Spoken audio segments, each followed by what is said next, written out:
Hey everyone, Dennis Kay here. Today I'm taking questions from viewers, and I had a couple questions come up today regarding specifics surrounding seller financing. How does it work for the buyer? How does it work for the seller? Some of the details. And this question has come up. We normally put this clause in here when the seller is a private owner. So, in other words, he's not a developer.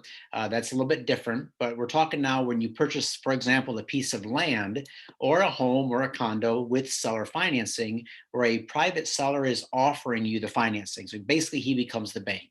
So he could be asking for, say, 10%, 20%, 30% down, and he's financing the balance over, let's say, 2 years, 5 years, 10 years, even more.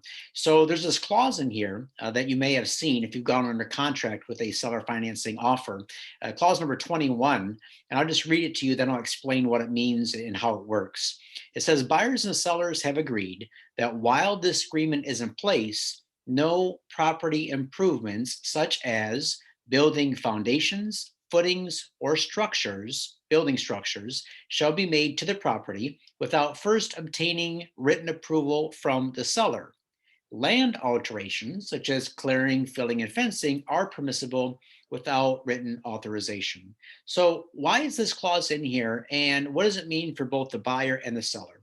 Well, first of all, we need to take a look at it from the standpoint of the seller. The seller has a valuable piece of property that is as it is right now in its perhaps raw native state, and that has a certain value attached to it. Now, if you purchase that property, you as the buyer, you put some money down, all right, and now you begin to make payments. So, what the seller wants to ensure is that you don't do anything while you're making payments to reduce the value of the property, or in the rare case of a default, if you leave a half finished project sitting on his property, now he actually has to come out of pocket and pay money to get the value, to get the land back to its current value.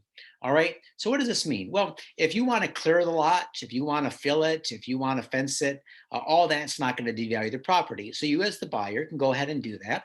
But let's say you want to start to build a home, right? So you put some money down on the property, you're making your payments. Can you build a home? Absolutely, you can. What you would do is simply show the seller, give him some reasons for confidence that you have enough money coming in, maybe in escrow or maybe through other means. Show him or her that you have the money to complete the project.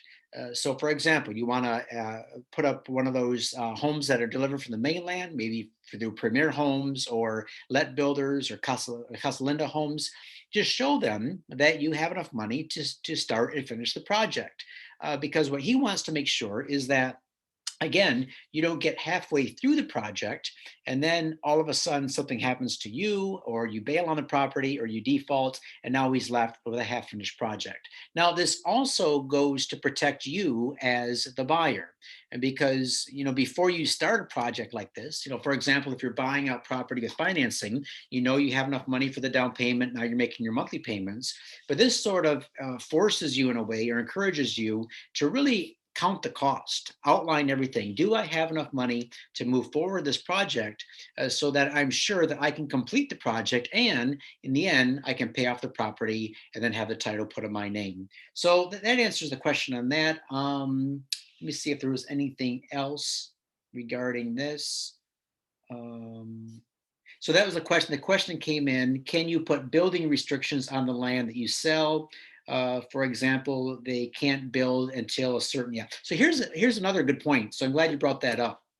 So let's say you you accept a low down payment. Maybe let's say you have a beachfront property, right? So beachfront is very valuable. And let's say you sell with a 10-10-10 or 10-10-15 program, right? So basically you get that 10% down. A lot of that's going to go to the agent fees. So maybe you're not left with a whole lot in your pocket, and your buyer is making payments.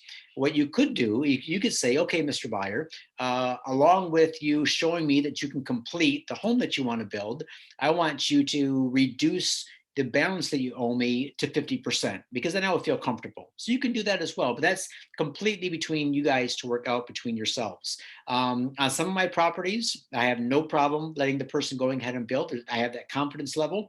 On other properties that I'm just not quite sure about, I just might make a little bit of a deal with the person and say, look, if you can get me at least 20 or 30% down, I'll feel comfortable in letting you move forward. So basically, it's on an individual basis. Now, when it comes to developers, they operate completely on their own rules. So you might have developers that say, you know what, no, I want the lot completely paid off before I let you start to build. Or the developer might just have so much liquidity in an area, so much inherent value that he's willing to just let you go ahead and start to build no matter what. Because if you do default, it's not going to really hurt him that much, right? It's not going to be a big deal. But for individual seller, it might be.